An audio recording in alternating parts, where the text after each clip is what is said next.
Okay, good afternoon, everybody. Councilmen, councilwomen. My name is George Washington, named after a real American patriot rather than the paid patriots that we see down at the Portland ICE facility.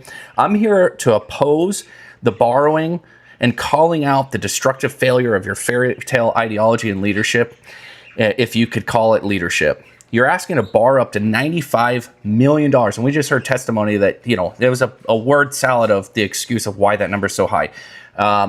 And also in Q1, if you're barely paying those obligations in November, if I did that as a business owner, you guys would come after us, right? Whether it's tax property, you'd put a lien on our property, stuff like that. So it's just unacceptable. You're asking to borrow $95 million for the Fire and Police Disability Retirement Fund. This is taxpayer money, our money, not your money to spend like a spoiled snot-nosed brat, and treating it like an ATM with your failed socialist experiments. And it's got to stop.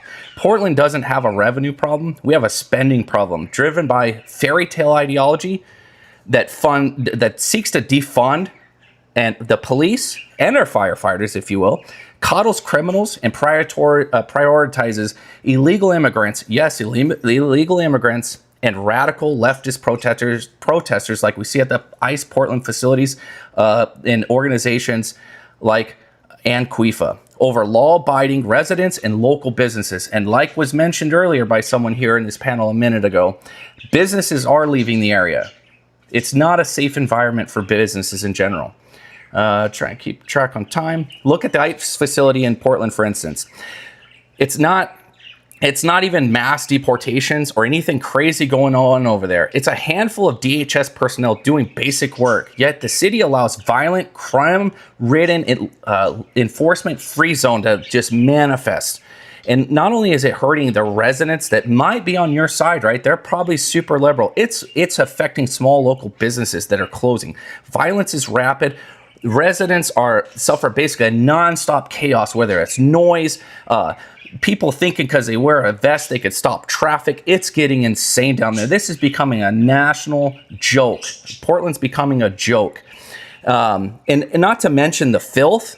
What exactly are these patriots even protesting down there? It's an empty building that's boarded up. Someone mentioned the boarding up earlier. In a different thing that I was watching. It's boarded up because people are attacking the building. It looks like crap. And lastly, if you don't mind, I'll skip through all of it. I'm going to just go to the end. Stop stealing from the essential services to prop up the failed socialist ideology. Enforce the laws on the book to solve the I'll skip this. Go to the end.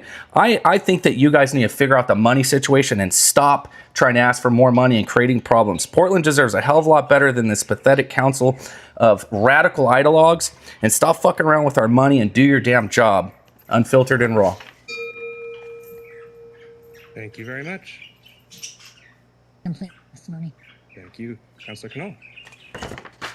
A hard act to follow. I can't say I had FP or a socialist on my bingo card for today.